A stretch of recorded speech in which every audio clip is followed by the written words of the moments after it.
ஓம் சாந்தி. எல்லோரும் குஷி குஷியாக இருக்கீங்களா? 12/7/2026 அவ்யக்த முரளி. Original date 31/12/2010. பாபா சொல்கிறாங்க, பழைய ஆண்டுக்கு விடை கொடுக்கறது கூடவே பழைய சமஸ்காரங்களுக்கும் விடை கொடுங்க. தடையற்று இருக்கிறதுக்கான திட சங்கல்பம் வைங்க. கருணை உள்ளம் மாஸ்டர் வள்ளலாகி மனசா சேவை மூலமாக துக்கமான அசாந்தியான ஆத்மாக்களுக்கு ஆதரவு கொடுங்க, சக்தி கொடுங்க. பாப் தாதா இன்னைக்கு எல்லா குழந்தைங்களுக்கும் புத்தாண்டு மற்றும் புது உலகத்துக்கான வாழ்த்துக்கள் கொடுக்கிறார். அதை கொடுக்கறதுக்காக தான் சூக்ஷ்மவதனத்திலேருந்து ஸ்தூலவதனத்துக்கே வந்திருக்கிறார். ஸோ அதே மாதிரி எல்லா குழந்தைங்களுமே அன்புனாலேயும் பாசத்தினாலேயும் தங்களுடைய மதுபன் வீட்டுக்கு வந்துட்டீங்க. வெளி உலகத்தினர் வெறும் புத்தாண்டு மட்டும்தான் கொண்டாடுறாங்க. அது ஒரு நாள் மட்டும்தான். ஆனால் இங்கே புத்தாண்டு இல்லை, புது உலகம். அதுக்காக சங்கமயுகத்தில் சதா கொண்டாடிக்கிட்டே இருக்கிறீங்க. ஸோ அவங்களுக்கு கொண்டாட்டம் ஒரு நாள் தான், நமக்கு சங்கமயுகம் ஃபுல்லாக கொண்டாட்டம் இல்லையா? புது உலகத்துக்கு போகிறோம், அந்த போகிற வழி ஃபுல்லாக கொண்டாட்டம். அந்த போகிற வழி தான் சங்கமயுகம். அதனால் உங்கள் முன்னாடி எப்போவுமே புது உலகம்தான் கண்ணில் கலந்து இருக்குது. இவங்க கண்ணு ஃபுல்லாக புது உலகம்தான் இருக்குது. எப்படி அந்த சொர்க்கவாசல் திறப்பு விழா அப்போ அந்த சொர்க்கவாசல் திறக்கிறதுக்கு முன்னாடியே நாராயணன் இப்படி இருப்பார், அந்த எண்ணத்திலே பக்தர்கள் இருப்பாங்க. அந்த மாதிரி சொர்க்கம் இப்படி இருக்குன்ற அந்த போதையிலே நாம் இருக்கிறோம். சொர்க்கத்தை நினைவு செய்யுங்க, சொர்க்கத்துக்கே போயிடுங்க. பாபா எப்படி சொல்லியிருப்பாங்க, நினைவு செய்யுங்க, சென்று விடுங்கள். ஏன்னா உங்கள் கண்ணில் கலந்து இருக்குது தானே சொர்க்கம். அந்த சொர்க்கம் அனுபவம் ஆகுது தானே. இப்போ சங்கமயுகத்தில் இருக்கோம், அதாவது இன்றைக்கி சங்கமயுகத்தில் இருக்கிறோம். நாளைக்கு நம்ம ராஜ்யத்துக்கு போயிட்டோம், போக போகிறோம் இல்லை, போயிட்டோம். அப்படி அனுபவம் ஆகணும். அந்த அளவுக்கு கண்ணில் தெளிவாக தெரியுது. ஏன்னா கடைசி நேரத்துலலாம் நேற்று தான் நமக்கு பட்டாபிஷேகம் நடந்த மாதிரி அனுபவம் ஆகுன்றார். உலகத்தினர் அப்படின்னு அர்த்தம், எல்லாமே ஞாபகம் வந்துடும். உலகத்தினர் ஒருவருக்கொருத்தர் ஒரு நாளைக்கான வாழ்த்து தான் கொடுக்குறாங்க, ஹாப்பி நியூ இயர்ன்ட்டு. ஆனால் உங்களுக்கு பாப்தாதா தங்க உலகத்தையே பரிசாக கொடுக்குறார். ஒரு நாளைக்கு இல்லை, ஒரு வருடத்துக்கு இல்லை, 2500 வருடம் உங்கள் கூடவே இருக்க போகுது. அது உங்கள் கண்ணில் கலந்து இருக்குது. ஒரு வினாடியில் உங்களால் அங்கே போக முடியும் இல்லை, ஒரு வினாடி தான். அதை நீங்கள் நினைக்க அங்கே போயிடுவீங்க. இப்போ நமக்கு பிடிக்காத ஒரு சம்பவம் வாழ்க்கையில் நடந்துச்சுன்னா ஒரு செகண்டில் அது எப்பயோ நடந்திருக்கும், ஆனால் மறுபடியும் போயிட்டு வருவீங்க. அது இப்போ உங்கள் கண்ணில் கலந்துருக்கிற மாதிரி சொர்க்கம் கலக்கணுன்னா இதை அந்த அளவுக்கு நினைக்கணும். நினச்சி தான் அந்த போதை ஏற்றணும் இல்லை. அந்த 5 சொரூப பயிற்சி பண்ணும்பொழுது அந்த சொர்க்கத்தை நினைக்கும்போது என்னுடைய சொர்க்கம், என்னோடய வீடு, என்னோடய குடும்பம் அப்படி எடுத்துகிட்டு வரணும். என் குடும்பத்தை பார்க்க போகிறேன், அந்த போதை இருக்கணும் இல்லை. எப்படி வெளிநாட்டில் இருக்கிறவனுக்கு தன்னுடைய குழந்தையை பார்க்க போகிறான், குடும்பத்தை பார்க்க போகிறான், அந்த போதை இருக்கும்ல, அந்த மாதிரி நமக்கு இருக்கணுன்ற. அங்கே ஏரோப்ளேனில் ஏறும்போதே அவன் ஊருக்கு வந்துட்டா மாதிரி அவனுக்கு ஃபீல் ஆகும்ல, அந்த மாதிரி நம்ம ஏரோப்ளேன் ஏறிட்டோம் சங்கமயுகன்றது. அதனால் எல்லாருடைய எதிரிலையும் உங்களுடைய தங்க உலகம் கண்களில் கலந்து இருக்குது. ஒரு வினாடியில் போயிடணும், போக முடியும் தானே? இன்றைக்கி சங்கம யுகத்தில் இருக்கிறீங்க, நாளைக்கு உங்கள் ராஜ்யத்தின் அதிகாரியாகி ராஜ்யம் பண்ணுவீங்க. ஸோ அந்த ராஜாதிகாரி ஆகிறதுக்கு தான் இப்போ சுயராஜ அதிகாரியாக இருக்கிறோம். சுயத்தை ஆட்சி செய்யும் ஆத்மாவாக இருக்கிறோம். இப்போ நேரத்தின் கணக்குப்படி நாம் மூதாதையர்களாகி நம்முடைய பக்தர்கள் எல்லாம் துக்கத்திலும் அசாந்தியிலும் இருக்கிறாங்க. அதனால் மூதாதையர்களாகிய உங்களை தான் கூப்பிட்டுட்டு இருக்கிறாங்க. ஓசை கேட்குதா? அவங்க கூப்பிடுறது இல்லை, அது கேட்கலன்னு தான் அவங்க ஸ்பீக்கர் போட்டு பாட விடுறாங்கன்னு நினைக்கிறேன் எல்லா கோயில் ஃபங்க்ஷன்லேயும். ஸோ எப்படியெல்லாம் துக்கத்தோடையும் அசாந்தியோடையும் உங்களை கூப்பிட்டுட்டு இருக்கிறாங்க. எங்களுக்கு அமைதி கொடுங்க, சுகம் கொடுங்க, குஷி கொடுங்கன்னு. அவங்களோட அழுகை குரல் கேட்க முடியுதா? கேட்குதான்றார். கொடுங்க கொடுங்க கொடுங்கன்னு கேட்குறாங்க. அமைதி கொடுங்க, சுகம் கொடுங்க, குஷி கொடுங்க. ஸோ அதனால் ஆத்மாக்களாகி நீங்கள் கருணை உள்ளம் உடையவராகி, கல்யாணக்காரியாகி, அதாவது நன்மை செய்பவராகி, வள்ளலின் குழந்தைகள் ரூபத்தில் ஆத்மாக்களுக்கு மனசா சேவை மூலமாக கொடுக்கும் காரியம் செய்யணும். அமைதியை, சுகத்தை, குஷியை கொடுக்கிற காரியம் செய்யணும். அதனால தான் கொடுங்க கொடுங்கன்னு கேட்குறாங்க. பாப்தாதாவுக்கு இந்த துக்கமான அசாந்தியான ஆத்மாக்கள் மேலே ரொம்ப கருணை வருது. உங்களுக்கும் அதே மாதிரி இரக்கம் வருது தானே? இவ்வளோ துக்கத்தில் துடிக்கிறாங்களே. இல்லை, ஹாஸ்பிட்டல்லாம் போய் பார்த்திங்கன்னா விதவிதமான நோயில் வர்றவங்கள பார்ப்போம். அப்படியே இருக்கிறாங்க, பொத்துன்னு விழறாங்க. சுய நினைவு இல்லாமல் இறக்குறாங்களா, மயங்கி விழறாங்களா தெரியல. இந்த கண்ணெல்லாம் இவ்வளோ பெருசு குண்டா கேன்சராக என்னன்னு தெரியல. ஸோ இப்படி நிறைய பேர், குடும்பத்துக்கு ஒருத்தருக்கு ஏதோ ஒரு நோயே இருக்குது. இது இல்லாமல் கஷ்டம்ன்றது எல்லாருக்குமே இருக்குது. இப்போ கருணை வருது தானே?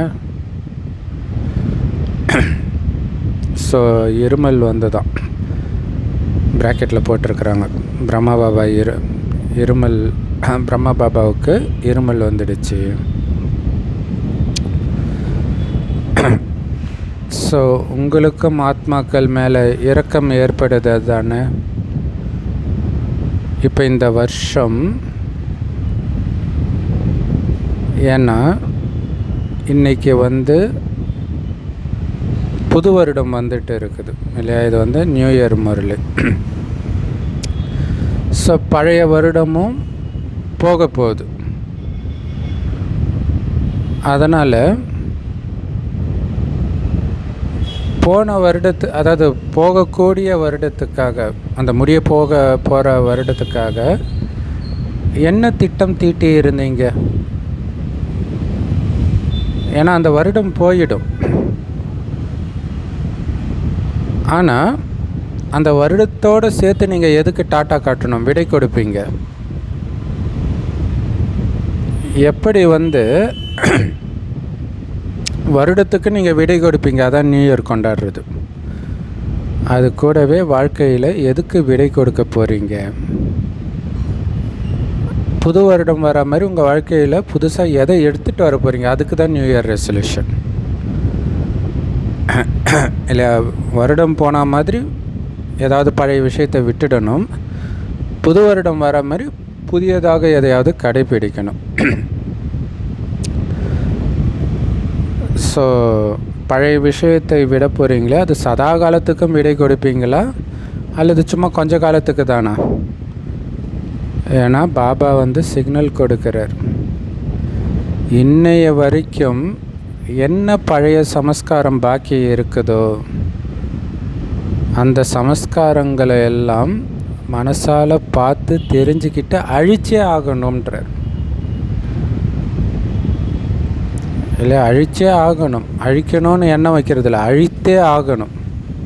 இன்னை வரைக்கும் என்னெல்லாம் பழைய சமஸ்காரம் பாக்கி இருக்குதோ அதெல்லாம் கண்டுபிடிச்சி அது மனசுலே அழிச்சிடுங்கன்ற. ஏன்னா மனசில் இருக்கிறது தான் கர்மேந்திரியம் மூலமாக வெளிப்பட போகுது, பார்வையில், வார்த்தையில், நடத்தையில். ஏன்னா நீங்கள் முயற்சி செய்கிறதுக்கு மிகப்பெரிய தடையாக இந்த பழைய சமஸ்காரம் தான் இருக்குது. ஒரு பக்கம் பாபா தான் என்னுடைய உலகம்னு சொல்கிறீங்க, அப்புறம் இந்த பழைய சமஸ்காரம் எங்கேருந்து வந்தது? பாபாவுடைய உலகத்தில் பழைய சமஸ்காரம் எப்படி இருக்கும்? உலகமே பாபான்னா உங்கள் முயற்சிக்கு தடையாக இருக்கிற இந்த பழைய சமஸ்காரம் அழிஞ்சிடணும் தானே. அப்போ தான் நான் உலகமே பிள்ளையார் உலகமே எனக்கு அப்பா அம்மா தான்றார். ஏன்னா அவர் அந்த கழுத்தை வெட்டும்போதே பழைய சமஸ்காரம் எல்லாம் போயிடுச்சு, சாந்த சுரபி ஆகிட்டார். அதுக்கு முன்னாடி ரொம்ப கோபக்காரராக இருந்தார். அமிர்த வேலையில் எல்லோரும் பாபா கூட பேசும் பொழுது உங்களுடைய கணக்குகளை கொடுக்குறீங்க. அதில் இன்னை வரைக்கும் பழைய சமஸ்காரம் தான் உங்களுடைய முயற்சியை தளர்வாக்குதுன்னு பாப்தாதா பார்க்குறார்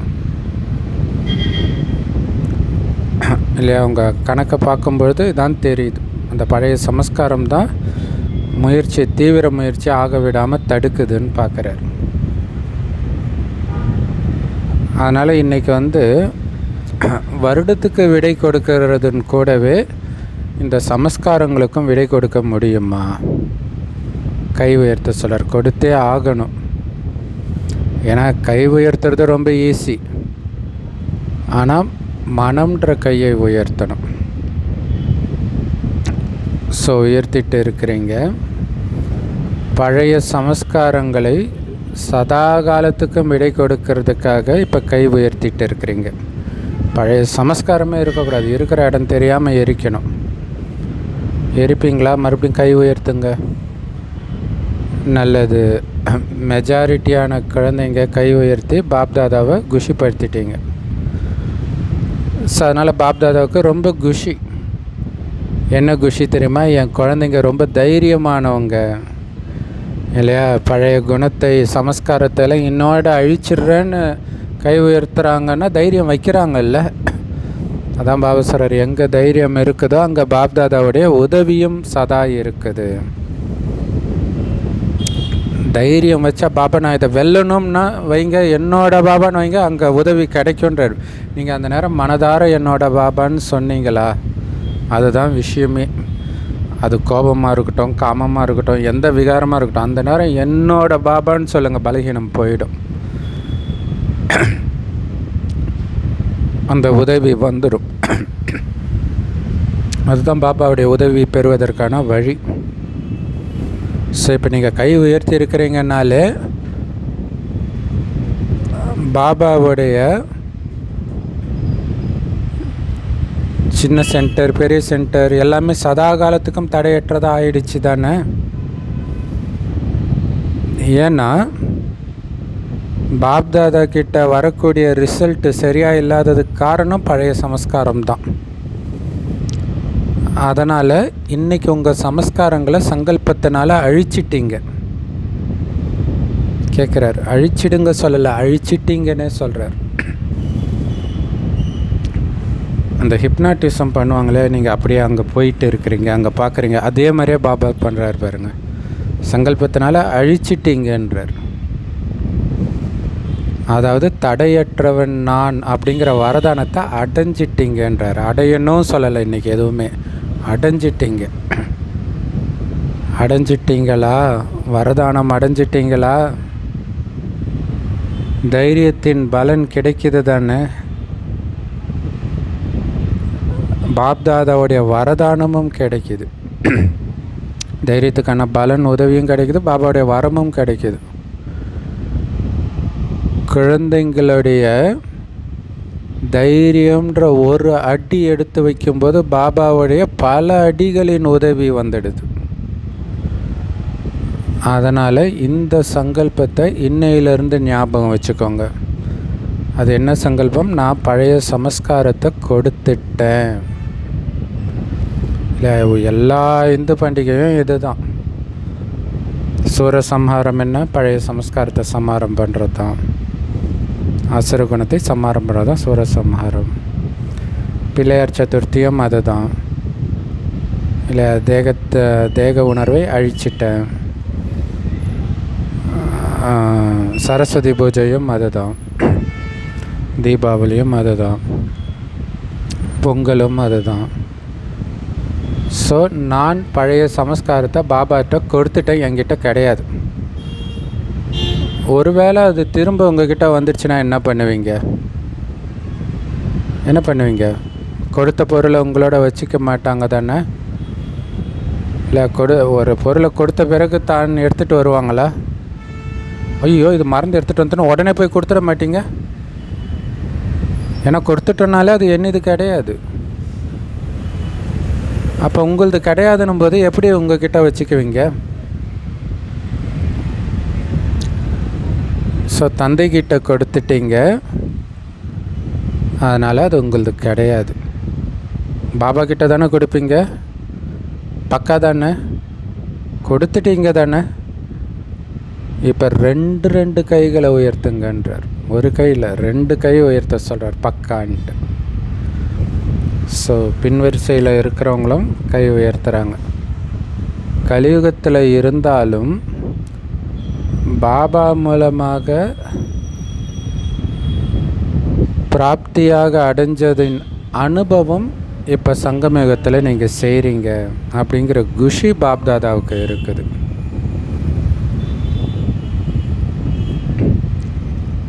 இல்லை, கலியுகத்தில் இருந்தாலும் உங்களுடைய புத்தி கலியுகத்தில் இல்லை, சங்கமயுகத்தின் பிராப்தி அனுபவம் செய்து. உலகத்தினரை பொறுத்த வரைக்கும் தான் இது கலியுகம், ஆனால் உங்களுக்கு இது சங்கமயுகம். சங்கமயுகம்னா என்ன தெரியுமா? அனைத்து பிராப்திகளின் யுகம். பரமாத்ம பிராப்திகள், சர்வ சக்திகள், சர்வ குணங்கள், சர்வ ஞான பொக்கிஷம் பலனாக கிடைச்சிருக்குது. ஸோ பரமாத்மா மூலமாக கிடைச்ச எல்லா பிராப்திகளும், எல்லா சக்திகளும், எல்லா குணங்களும், எல்லா ஞானங்களும் பொக்கிஷமாக பலனாக நமக்கு கிடைச்சிருக்குது. ஸோ அதை நடைமுறையில் அனுபவம் செய்கிறீங்க. ஸோ அதனால் இன்றைக்கி யாரெல்லாம் கை உயர்த்தினீங்களோ எல்லோருக்கும், அவங்க எதிரில் இருந்தாலும் சரி, உள்நாடு வெளிநாடு தூரத்தில் எங்கே இருந்து இதை கேட்டுட்டு இருந்தாலும் சரி, எல்லோருக்கும் பாபா இதயபூர்வமாக என்ன கொடுக்குறார் தெரியுமா? வாழ்த்துக்கள் கொடுத்துட்டு தான் இருக்கிறார். அது கூடவே எல்லாருடைய நெற்றியிலும் கை வச்சிட்டு இருக்கிறார். நீங்களும் பாப்தாதாவும் மனதுக்குள்ளே நடனமாடிட்டு இருக்கிறீங்க. ஆஹா குழந்தைகளே, ஆஹா. ஸோ இப்போ நீங்களும் மனதுக்குள்ளே நடனமாடிட்டு தானே இருக்கிறீங்க? ஆமான்னு சொல்லுங்கள். இப்போ டீச்சர்ஸ் பார்க்கணும். டீச்சர்ஸ் எல்லாம் கை உயர்த்துங்க.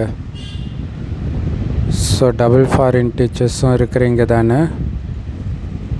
ஒவ்வொரு குழந்தையுடைய இந்த திட்ட சங்கல்பத்தை கேட்டு பாப்தாதாவுக்கு குஷி வருது. என்ன திட சங்கல்பம்? பாபாவுக்கு சமமாக சம்பன்னம் மற்றும் சம்பூர்ணம் ஆகணும் அப்படிங்கிற லட்சியத்தை குழந்தைங்க திட்ட சங்கல்பமாக வச்சிருக்கிறாங்க. பாபாவுக்கு சமமான ஆத்மா நான், அது இருக்கணும் எப்போவுமே. அதில் இந்த தடையற்ற நிலையில் இருக்கிறதுக்கான திட சங்கல்பம் நேரத்தை நெருக்கத்தில் கொண்டுட்டு வரும் இல்லையா? பழைய சமஸ்காரம் தான் தடை ரூபத்தில் வருது. அப்போ பாபாவுக்கு சமமாயிட்டா பழைய சமஸ்காரம் போயிடும்.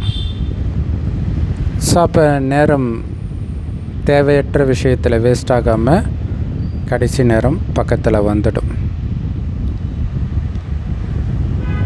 ஸோ பாப்தாதாவுக்கு இன்னொரு குஷியும் இருக்குது. அது என்னென்னா, குழந்தைங்க என்ன சங்கல்பம் செய்கிறீங்களோ அதை நிறைவேற்றுவீங்க.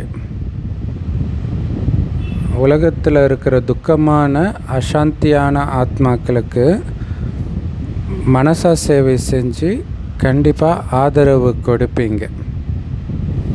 அந்த குஷி இருக்குது இல்லை? குழந்தைங்க மேலே எவ்வளோ நம்பிக்கை வைக்கிறாப்ப. குழந்தை நினச்சா அதை செஞ்சிடும்.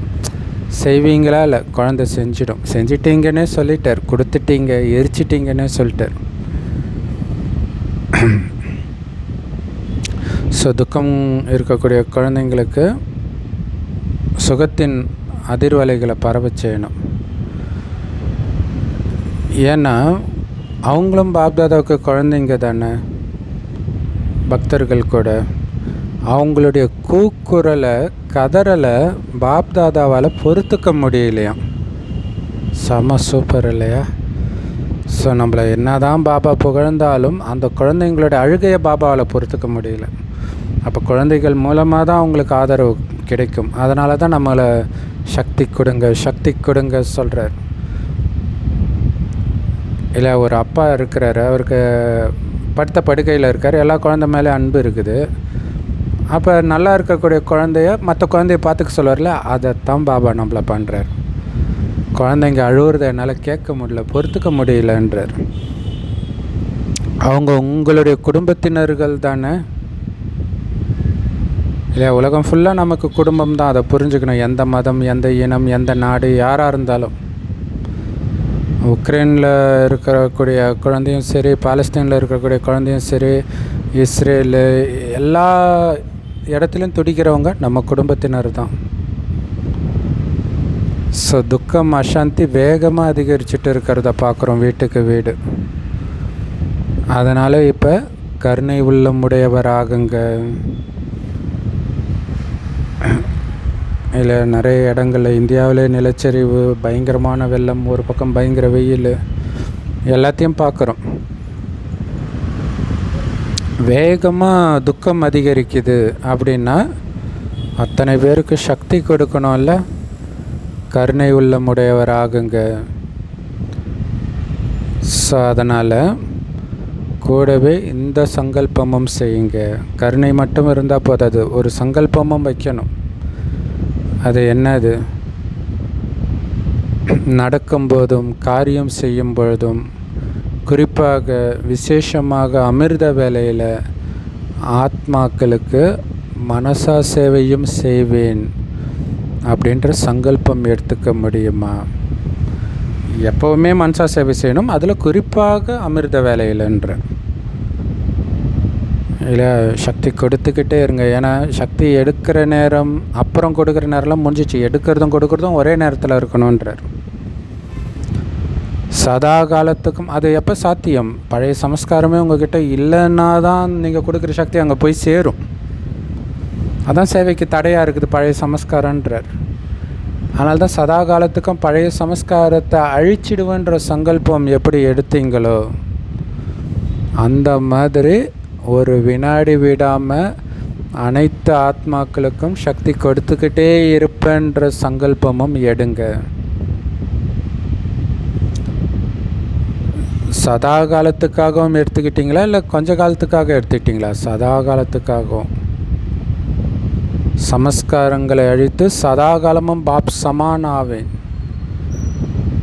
அதே மாதிரி வள்ளலின் குழந்தையாகி மாஸ்டர் வள்ளல் ஸ்வரூபத்தின் மூலமாக மனசா சேவையும் செய்யணும் இல்லையா? பாபா எப்படி கொடுத்துக்கிட்டே இருக்கிறாரோ, அவருடைய எண்ணம் ஃபுல்லாக சக்தி கொடுத்துக்கிட்டே இருக்குதோ அதே மாதிரி நாமளும் கொடுத்துக்கிட்டே இருக்கணும். இதுக்கு தயாராக இருக்கிறீங்க தானே? இதுதான் எவரெடின்றது. இப்போ எவரெடின்னு என்ன அர்த்தம்? வேறு எல்லைக்குட்பட்ட எதுவுமே மைண்டில் வரவிடாமல் இருக்கிறது தான் எவரெடியாக இருக்கிறதுன்றது. ஏன்னா மனசு ஃப்ரீயாக இருக்கணும். சின்ன சின்ன விஷயத்தெல்லாம் போய் மாட்டிக்கக்கூடாது. சும்மா வீட்டில் அப்படி ஜாலியாக விளையாடுறது அதெல்லாம் கூட வீண் விஷயந்தான். அப்போ அது பிரச்சனையாகும், மைண்டு அதில் போகும், மனசா சேவை பண்ண முடியாது. இப்போ மனசா சேவை செய்கிறதுக்கு எவர் ரெடியாக இருக்கிறீங்களா, தயாராக இருக்கிறீங்களா? எப்போவுமே கை உயர்த்துங்க.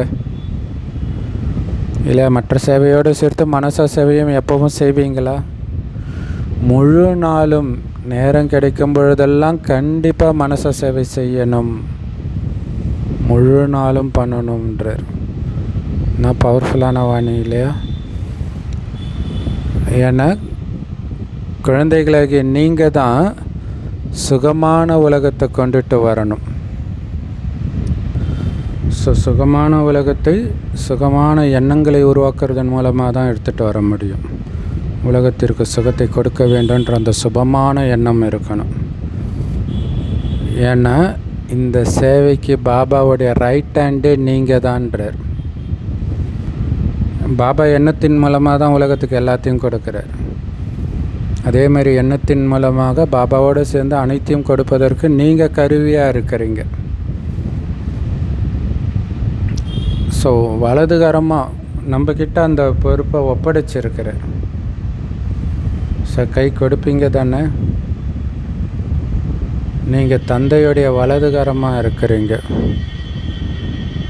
வலதுகரமாகிய உங்கள் மூலமாக எல்லோருக்கும் இந்த சேவை கொடுப்பதற்கு பாப்தாதா விரும்புகிறார். ஏதாவது கொடுத்துக்கிட்டே இருங்க, அமைதியை, சுகத்தை, ஏதாவது சுபமான எண்ணத்தை கொடுத்துக்கிட்டே இருங்கன்றார். ஏன்னா அவங்க கொடுங்க கொடுங்கன்னு கதறிக்கிட்டே இருக்கிறாங்க நான் ஸ்டாப். அப்போ நீங்கள் கொடுத்துக்கிட்டே இருக்கணுமா இல்லையா? கேட்குறவங்க கேட்டுக்கிட்டே இருக்கும்போது நீங்கள் கொடுக்குறவங்க கொடுத்துக்கிட்டே இருக்கணும்ல. கேளுங்கள் கொடுக்கப்படுன்றது பக்தி மார்க்கத்தினருக்கு அங்கே சொல்லப்பட்டிருக்குது. நாம் கொடுக்குற இடத்துல நாம் இருக்கிறோம், கேட்குற இடத்துல அவங்க இருக்கிறாங்க. துக்கமானவர்களுக்கு சுகத்தை கொடுங்க, குழப்பமானவர்களுக்கு சக்தி கொடுத்து புண்ணிய காரியம் செய்யுங்க. நீங்கள் குழந்தைங்க, உங்களை புரிஞ்சுக்கிட்டீங்க, தந்தையை புரிஞ்சுக்கிட்டீங்க, ஆஸ்திக்கு அதிகாரி ஆகிட்டீங்க. ஸோ நீங்கள் எப்படி உங்களை ஆத்மான்னு புரிஞ்சுக்கிட்டீங்களோ, உங்களுடைய அப்பா சிவபாபாவை புரிஞ்சுக்கிட்டீங்களோ, அதன் மூலம் அப்பா கொடுக்குற ஆஸ்திக்கு அதிகாரி ஆனீங்களோ, அதே மாதிரி மற்றவர்களையும் ஆக்குங்கன்றார். இல்லை, மற்றவர்களுக்கும் அவங்கள பற்றி அறிமுகத்தை கொடுத்து, அப்பாவை பற்றி அறிமுகத்தை கொடுத்து ஆஸ்திக்கு அதிகாரி ஆக்குங்க. ஏன்னா இப்போ எல்லோருமே முக்தி விரும்புகிறாங்க.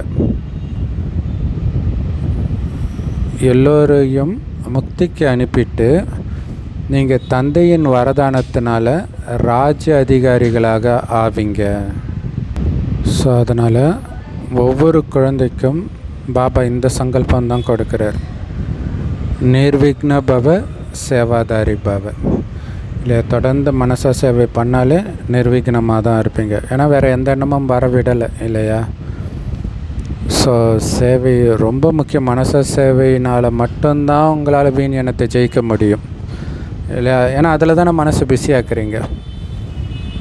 எந்த குழந்தைங்க தந்தையுடையவர்களாக ஆகிட்டாங்களோ அந்த குழந்தைங்களுக்கு சங்கமயுக பிராமண வாழ்க்கையின் போதை அனுபவமாகிட்டு இருக்குது இல்லையா? பிராமணனாக இருக்கிறன்ற அந்த போதை இருக்கணும். சங்கமயுக பிராமணன். அது மட்டும் இல்லை, அந்த போதை அனுபவம் ஆகிக்கிட்டே இருக்கும். எதிர்காலத்துலேயும் இன்னும் இன்னும் அதிகரிச்சுக்கிட்டே இருக்கும்.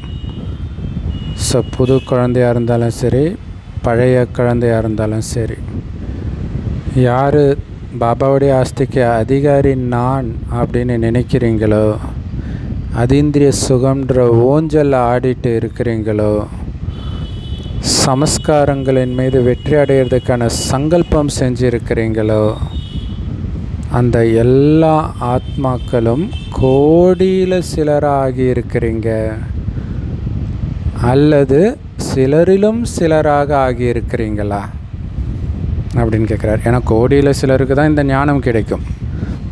அந்த சிலரிலும் சிலர் தான் ஆஸ்திக்கு அதிகாரியாக அதீந்திரிய சுகம்ன்ற ஊஞ்சலில் எப்போவுமே ஆடிட்டு இருக்கிறவங்களாக, சமஸ்காரங்களின் மீது வெற்றி அடைகிறதுக்கான திட்ட சங்கல்பம் கொண்டவர்களாக இருப்பாங்க.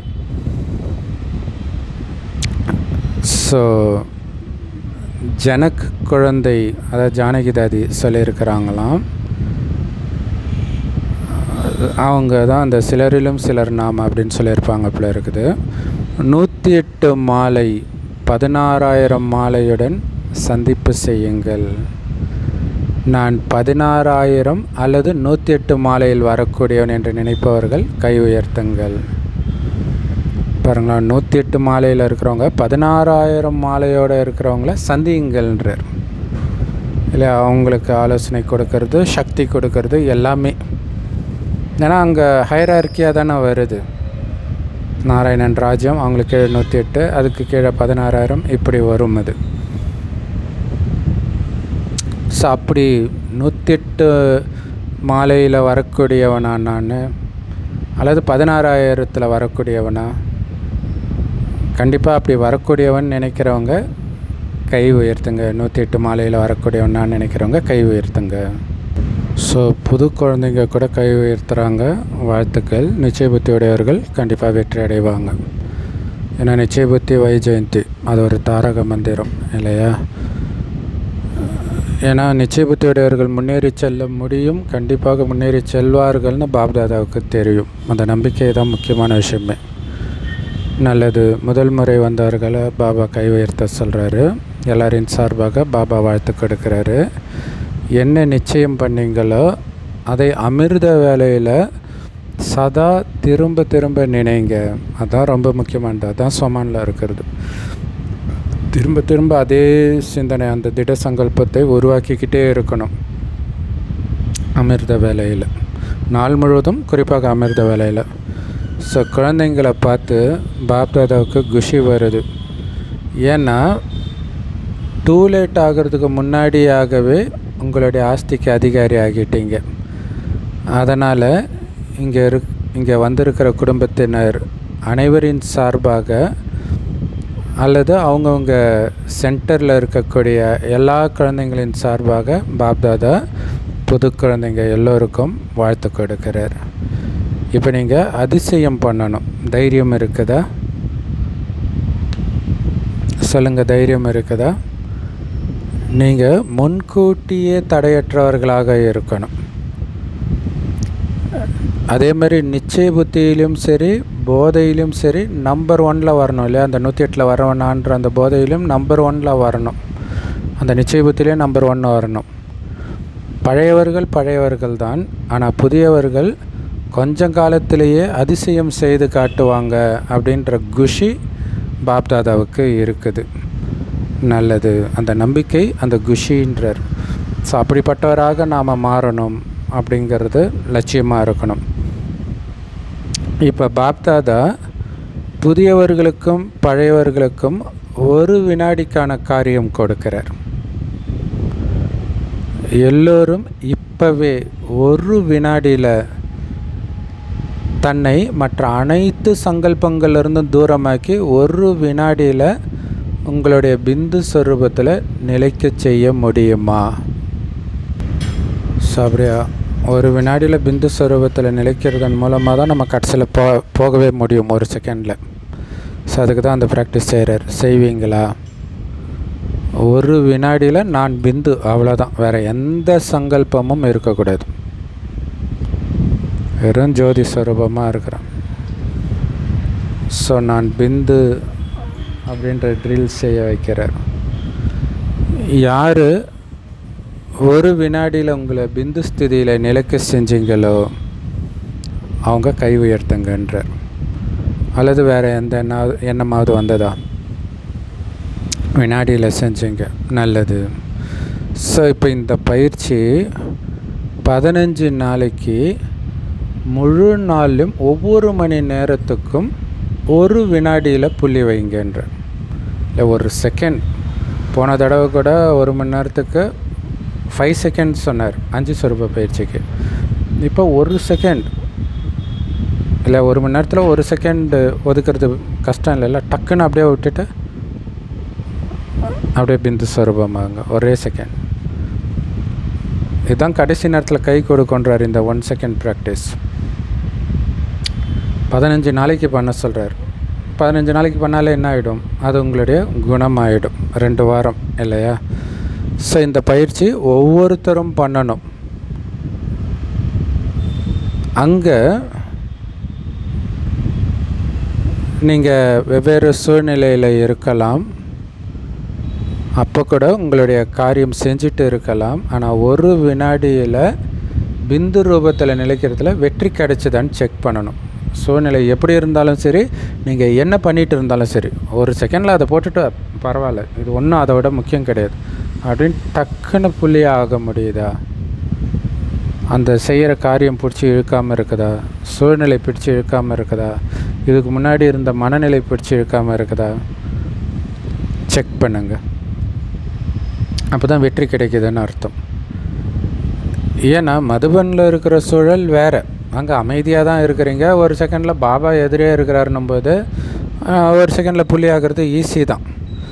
ஆனால் அவங்கவுங்க இடத்துல இருக்கும் பொழுது கூட ஒரு வினாடியில் பிந்து ஸ்வரூபத்தில் நிலைக்க முடியுதான்னு செக் பண்ணுங்கள். இந்த பயிற்சி பண்ணணும்.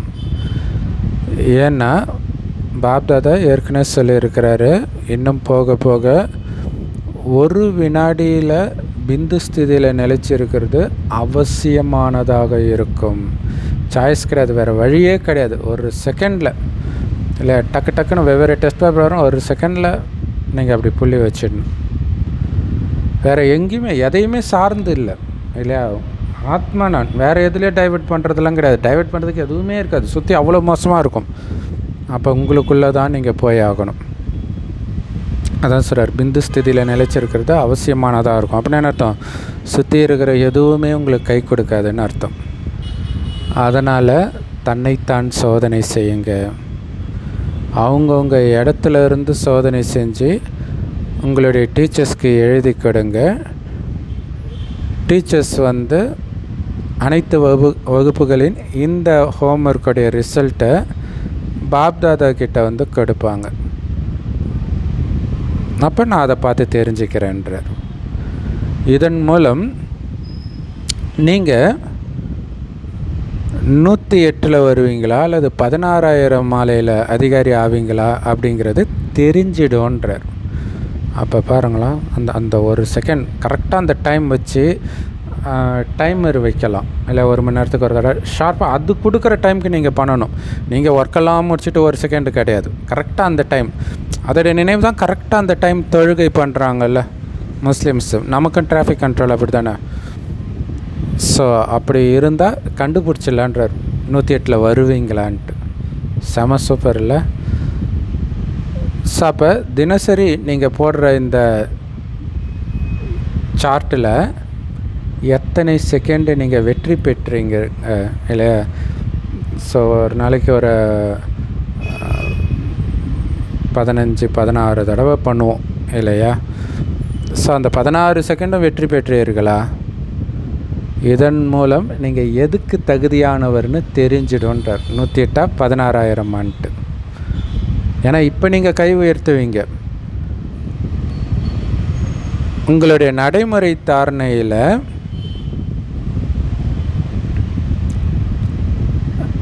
நான் 108 வருவேன் அல்லது 16,000 மாலையில் வருவேன் அப்படின்னு கேட்டு நீங்கள் அப்படி தான் நினைக்கிறீங்களான்னு கேட்டால் எல்லோருமே கை உயர்த்த தான் செய்வீங்க. அதனால் நீங்கள் ரிசல்ட் எழுதுங்க. அதன் மூலம் புரிஞ்சிக்க முடியும். ஏன்னா தாதிகள் பேர் சொல்லும்போது நானும் வர முடியும்னு சிலர் நினைப்பீங்க இல்லையா? அதனால் இந்த ரிப்போர்ட் மூலம் தெரிஞ்சிடும் அப்படின்னு பாபா ஹோம்ஒர்க் கொடுக்குறார். ஸோ பாப்தாதா கேட்குறாங்க, ஒரு வினாடியில் எந்த ரூபம் அனுபவம் செய்ய விரும்புகிறீங்களோ அதை உங்களால் அனுபவம் செய்ய முடியுமா ஒரு வினாடியில்? ஏன்னா பாபா 5 ஸ்வரூபம் சொல்லியிருக்கிறார் இல்லையா? அந்த 5 ஸ்வரூபத்தில் எந்த ஸ்வரூபத்தை வேணாலும் எப்போ விரும்பினாலும் ஒரு வினாடியில் அந்த ஸ்வரூபமாக ஆகிட முடியுமா? தேவதா ஸ்வரூபம்னா தேவதா ஸ்வரூபம், புள்ளி ஸ்வரூபம்னா புள்ளி ஸ்வரூபம், ஃபரிஸ்தா ஸ்வரூபம்னா ஃபரிஸ்தா ஸ்வரூபம், அப்படி ஆக முடியுமா? ஏன்னா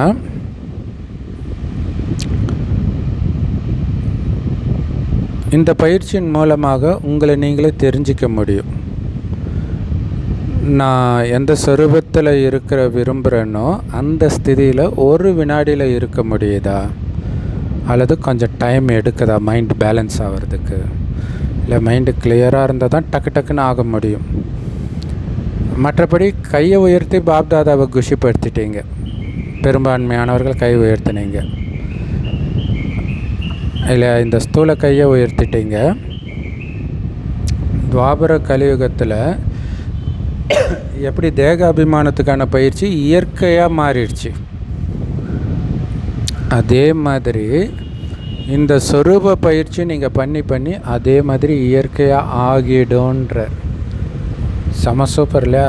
அவர் கேரண்டி கொடுக்குறாரு, இப்படி தான் பண்ணிங்க முந்தைய கல்பத்தில் ஆச்சு, இப்போவும் ஆகுன்றார். எந்த சொரூபத்தில் நிலைக்க விரும்புகிறீங்களோ அதை அந்த அளவுக்கு ஈஸியாக ஆகிடணுன்றார். ஏன்னா அப்படிப்பட்ட நேரம் வரப்போகுது. அந்த நேரத்தில் உங்களுக்கு இந்த பயிற்சி அவசியமானதாக இருக்கும். இல்லை எந்த நேரத்தில் எந்த சொரூபத்தில் இருக்குமோ அந்த சொரூபத்தில் டக்குன்னு நீங்கள் நிற்க வேண்டிய அவசியம் எதிர்காலத்தில் இருக்குன்றார். இல்லை இப்போயே நிறைய இடத்துல அப்படி தான் இருக்குது. அதனால் ஒவ்வொருத்தரும் அவங்கவுங்களுடைய காரியம் செஞ்சுட்டு இருந்தாலும் கூட இந்த பயிற்சி பண்ணணும். மற்றும் உங்களுடைய ரிசல்ட்டை உங்களுடைய நிமித்த ஆசிரியர்கள்கிட்ட கொடுக்கணும். இந்த வருடம் முடியும் பொழுது இந்த பயிற்சி செஞ்சுக்கிட்டே இருங்க. இல்லை அந்த வருடம் முடிகிற நேரத்தில் இருக்கிற முரளி இது. நீங்களாக செய்யுங்க. இல்லையா, பாபா பயிற்சி பண்ண வச்சார். அப்படி யாராவது பண்ண வைக்கணும்னு உட்காந்துட்டு இருக்காதீங்க. உங்களுக்கு நீங்களே டீச்சர் ஆகி பண்ணுங்க. ஆனால் சார்ட்டு கொடுக்கும் பொழுது, சார்ட்டு கொடுக்கணுன்றதுக்காக நீங்கள் எழுதும்போது இன்னும் கவனம் கொடுப்பீங்க. எப்படி நீங்கள் கையை மேலே தூக்கினாலும் இடது பக்கம் வலது பக்கம் எப்படி நிறுத்த நினச்சாலும் நிறுத்த முடியுது இல்லையா?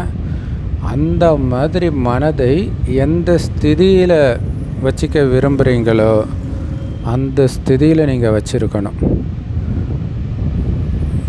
ஸோ மகா மந்திரமும் நினைவு சின்னமாகத்தான் மன்மனாபவ அப்படின்னு சொல்லப்பட்டு இருக்குது. ஸோ மெயினாக முரளியில் முக்கியமான பாயிண்ட் எடுத்து, அதாவது இந்த பயிற்சி இல்லாமல் இதுவும் பண்ணிக்கிட்டே இருக்கணும். இது இல்லாமல் அன்னன்னைக்கு வர முக்கியமான பாயிண்ட்ஸையும் தொடர்ந்து 1 மணி நேரம் அதே மைண்டில் ஓட்டிக்கிட்டே இருக்கணும். மைண்டை ஃப்ரீயாகவே விட்டுறக்கூடாது. எதுவும் இல்லாமல் விட்டுறவே கூடாது. அது ஆயுதம் இல்லாமல் நிராயுத பாணியாக யுத்த மைதானத்துக்கு நடுவில் நிற்கிற மாதிரி அர்த்தம். அதை விட டேஞ்சர் இது.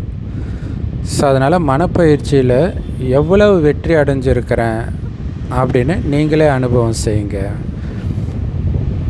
ஒவ்வொரு குழந்தையும் சங்கமயுகத்துடைய சுகம், சங்கமயுகத்துடைய பிராப்திகள், ஒவ்வொரு பிராப்தியின் அனுபவியாக ஆகணும், சங்கமயுகத்தின் சுகத்தின் அனுபவியாக ஆகணும் அப்படின்னு தான் பாப்தாதா விரும்புகிறார். அதனால் உங்களை நீங்களே செக் பண்ணுங்கள். ஒவ்வொரு பிராப்தி, ஒவ்வொரு சக்தி, ஒவ்வொரு ஞான ரகசியம், யோகத்தின் ஒவ்வொரு விதி, தாரணையில் ஒவ்வொரு தாரணையிலும் அனுபவியாக இருக்கிறேன்னா, இல்லை பிராப்தியில் அனுபவியாக இருக்கிறேன்னா, சக்தியில் அனுபவியாக இருக்கிறேன்னா, ஒவ்வொரு சக்தியிலும் ஒவ்வொரு ஞானத்தின் ரகசியத்திலும் அனுபவியாக இருக்கிறேன்னா, யோகத்தின் ஒவ்வொரு விதியிலும் அனுபவியாக இருக்கிறேன்னா, தாரணையிலும் அனுபவியாக இருக்கிறேன்னா அப்படின்னு உங்களை நீங்களே செக் பண்ணுங்க. ஸோ நாள் முழுவதும் உங்களை நீங்கள் செக் பண்ணிக்கிட்டே இருக்கணும். இதுதான் உங்களுடைய வேலையே. இதோடைய நினைவு தான். அங்கே பாருங்கள், கோயில் அபிஷேகம் பண்ணிக்கிட்டே இருக்கிறாங்க, இல்லையா, குப்பையெல்லாம் கழுவிக்கிட்டே இருக்கிறாங்க, அலங்காரம் பண்ணிக்கிட்டே இருக்கிறாங்க. ஸோ அந்த மாதிரி நீங்களும் நாள் முழுவதும் உங்களை செக் பண்ணிக்கிட்டே இருக்கணும், முன்னேறிக்கிட்டே இருக்கணும். இன்றைக்கி பாப்தாதா சோதனை மற்றும் பிராப்தி இதை செக் பண்ணணும்னு சொல்லியிருக்கிறார். ஸோ ஏதாவது பிராப்தியில் குறை இருந்துருச்சு அப்படின்னா நாடகப்படி சோதனைகளும் அதே மாதிரியே வரும்ன்றார். இல்லை, டெஸ்ட் பேப்பர் வரும். ஸோ அதனால் எல்லா பாடங்கள்லையும் சம்பன்னம் மற்றும் சம்பூர்ணம் ஆகணும் அப்படின்னா செக் பண்ணிக்கிட்டே இருங்க, சேஞ்ச் பண்ணிக்கிட்டே இருங்க. இல்லையா, செக் பண்ணி சேஞ்ச் பண்ணிக்கிட்டே இருக்கணும். அதுதான் எல்லா பாடத்துலேயும் உங்களால் முழுமையாக முடியும். ஸோ பாப்தாதா இன்றைக்கி உங்கள் எல்லாருடைய சாதாரண ஸ்வரூபத்தில் கூட உங்களுடைய எதிர்கால ரூபத்தையும் பிராப்திகளின் ரூபத்தையும் பார்த்துட்டு இருக்கிறார். அனைத்து திசைகளிலும் இருக்கிற செல்லமான பாப்தாதாவின் இதய சிம்மாசனதாரி, பாப்தாதாவுடைய கட்டளைப்படி நடக்கக்கூடிய தீவிர முயற்சியாளர் குழந்தைங்களுக்கு பாப்தாதா இதயபூர்வமான அன்பு மற்றும் வாழ்த்துக்களை கொடுக்கிறாரு. பாப்தாதாவுக்கும் குழந்தைங்களை பார்க்கும்போது குஷி ஏற்படுது. ஆஹா ஆஹா, என்னுடைய குழந்தைகளே ஆஹா. முழு ஆண்டும் தடைகள் இல்லாமல் குஷியாக இருக்கணும். தடையாக இருக்கிறதுக்கு காரணம் பழைய சமஸ்காரம், அதை அழிக்கணும். உங்களுடைய நடத்தை மற்றும் முகத்தின் மூலமாக எல்லோருக்கும் குஷியும் புன்னகையும் கற்றுக் கொடுக்கணுன்றார். இல்லை, உங்கள் நடத்தையை பார்த்து இப்படி தான் நம்மளும் நடந்துக்கணும்னு தோணணும். உங்களுடைய முகத்தை பார்த்து நம்மளுடைய முகத்தை இப்படி தான் வச்சுக்கணும்னு தோணணும். அதனால் எப்போவுமே நீங்களும் பறக்கணும், மற்றவர்களையும் பறக்க வைக்கணும். நடக்கக்கூடாது, பறக்கணும். பறக்கும் கலை எல்லாருக்கும் பிடிக்கும் இல்லையா? அதனால் எல்லோருக்கும் பறந்து பறந்து செய்தி கொடுங்க. அதாவது பறக்கும் கலையில் இருந்து செய்தி கொடுங்க. எல்லோரும் உங்களை பார்த்து குஷின்ற ஊஞ்சலில் ஆடணும். மகிழ்ச்சி மகிழ்ச்சி மகிழ்ச்சியான புத்தாண்டு வாழ்த்துக்கள். நல்லது. வரதானம். ஈஸ்வரிய பாக்கியத்தில் ஒலிக்கிரீடம் பலனாக அடையக்கூடிய அனைத்து பிராப்தி ஸ்வரூபம் ஆகுங்கள். அதுக்கு விளக்கம், உலகத்தில் பாக்கியத்தின் அடையாளம் ராஜ்யம் இல்லையா? ஒரு ராஜாவாகிறது தான் அந்த பாக்கியத்துடைய உச்சம். ஸோ அந்த ராஜ்யத்துடைய அடையாளம் என்ன? அவங்க கிரீடம் அணிஞ்சிருப்பாங்க. அதே மாதிரி ஈஸ்வரிய குடும்பத்தை சார்ந்தவர்களாக ஆகியிருக்கிறது எவ்வளோ பெரிய பாக்கியம். அந்த பாக்கியம் உங்களுக்கு இருக்குது அப்படின்னா அதோடைய அடையாளம் என்ன தெரியுமா? ஒலி கிரீடம்ன்றார். இந்த கிரீடம் பலனாக அடையிறதுக்கான ஆதாரமே தூய்மைன்றார். இல்லை, எல்லா அம்மன் தலைக்கு பின்னாடியும் அந்த ஒலி கிரீடம் கொடுத்துருக்குறாங்க இல்லையா? ஆனால் அந்த ஒலி கிரீடம் அடையணுன்னா அதுக்கு ஆதாரமாக இருக்கிறது தூய்மை தான். தூய்மையை பொறுத்து தான் அது இருக்குது. தூய்மைக்கு ஆதாரம் பாபாவுடைய நினைவு. ஸோ சம்பூர்ண தூய்மை, அதாவது முழுமையான தூய்மையாக எந்த ஆத்மாக்கள் இருக்கிறாங்களோ அவங்க ஒலி கிரீடம் மட்டும் அணிந்தவர்களாக இருக்க மாட்டாங்க, அனைத்து பிராப்திகளிலும் நிரம்பியவர்களாகவும் இருப்பாங்க. இல்லை, ஒரு பாபா தவிர வேறு எதுவுமே மனசில் இல்லைன்னா எல்லா பிராப்திகளும் நிரம்பியவர்களாகத்தான் இருப்பாங்க. ஒருவேளை ஏதாவது பிராப்தி குறை இருந்துச்சுன்னா அந்த ஒலி கிரீடம் தெளிவாக தெரியாது. ஸோ அப்போ என்ன அர்த்தம்? தூய்மையில் குறை இருக்குது அப்படின்னு அர்த்தம். ஸ்லோகன். உங்களுடைய அதாவது யார் தன்னுடைய ஆன்மீக ஸ்திதியில், அதாவது நான் ஆத்மான்ற உணர்வில் நிலைச்சிருக்கிறாங்களோ அவங்க தான் மனதினால் மகாதானி ஆவாங்க. இல்லை, ஆத்மஸ்வரூபத்தில் இருந்தாலே அவங்க மனச சேவை பண்ணிட்டு தான் இருக்கிறாங்க. இல்லை, லைட்டோஸ் மைட்டோஸ் ஆகி சக்தி கொடுத்துட்டு தான் இருக்கிறாங்க. ஸோ அதனால் ஆன்மீக ஸ்திதியில் நிலைச்சிருக்கணும். அவ்யக்த இஷாரா ஜுவாலா ஸ்வரூப ஸ்திதியில் இருந்துட்டு சக்திசாலி நினைவின் அனுபவம் செய்யுங்கள். இப்போ இந்த ஞானத்தை கேட்குறவங்க நல்லா இருக்குது, சூப்பராக இருக்குது, இவ்வளோ தான் சொல்கிறாங்களே தவிர நம்ம நல்லவராக ஆகணுன்ற தூண்டுதல் அவங்களுக்கு கிடைக்கிறது கிடையாது. ஸோ அதுக்கு ஒரே ஒரு சாதனம் தான் இருக்குது. குழு ரூபத்தில் ஜுவாலா ஸ்வரூபம் ஆகணும். இல்லை, நிரந்தர அக்னி தீ, நேற்று சொன்னாரே, நெருப்பில் எதை போட்டாலும் ரூபம் மாறுற மாதிரி உங்களுடைய ரூபமே அந்த ஜுவாலா ஸ்வரூபத்தில் இருக்கும் பொழுது மாறும்ன்றார். அதாவது நினைவுன்ற அக்னியின் மூலமாக. ஸோ அந்த மாதிரி குழு ரூபத்தில் ஜுவாலா ஸ்வரூபம் ஆனீங்கன்னா, ஒவ்வொருத்தரும் லைட் ஹவுஸ் ஆனீங்கன்னா அவங்களுக்கு நம்மளும் இதே மாதிரி மாறணுன்ற தூண்டுதல் கிடைக்கும்ன்றார். மற்றபடி நீங்கள் நல்ல சேவை பண்ணுறீங்க, அன்பாக இருக்கிறீங்க, ஒரே பலம் ஒரே நம்பிக்கைன்ற மாதிரி தான் இருக்கிறீங்க. இது எல்லாமே கரெக்டு தான். ஆனால் மாஸ்டர் சர்வசக்திவான்ற நிலையில் நீங்கள் எப்போ சேவை மேடைக்கு வரீங்களோ அப்போ எல்லோரும் உங்கள் முன்னாடி விட்டில் பூச்சி மாதிரி பலியாக ஆரம்பிப்பாங்கன்ற, உங்களே சுத்த ஆரம்பிச்சிடுவாங்கன்ற. ஸோ அப்போ அந்த சர்வசக்திவான் நிலை தான் இங்கே ரொம்ப முக்கியமானது. ஏன்னா இந்த ஞானம் கூட அங்கொன்று இங்கொன்னாக எல்லா மத புஸ்தகத்துலேயும் இருக்குது. அப்போ எங்கேயும் இல்லாத ஒன்று என்னது? சர்வசக்திவான நம்ம மாத்திரம் தான். இப்போ உதாரணத்துக்கு பைபிளில் தட்டுங்கள் தட்டுங்கள் திறக்கப்படும், கேளுங்கள் கொடுக்கப்படும் போட்டிருக்குது. தட்டுற நிலையில் அவங்களும், திறக்கிற நிலையில் நாமளும், கேட்குற நிலையில் அவங்களும், கொடுக்குற நிலைமையில் நாமளும் இருக்கிறோம். ஸோ அந்த கொடுக்குறவங்களாக பாபா நம்மளை மாற்றுறார். அதான் மாஸ்டர் சர்வசக்திவான் நிலையில் வந்தால்தான் அவங்களுக்கும் உங்களை மாதிரி ஆகணுன்ற ஆசை வரும் அப்படின்னு சொல்கிறார். Om Shanti. Love you Bap Dada. Thank you Bap Dada. குஷியாக இருங்க, குளிர்ச்சியாக இருங்க.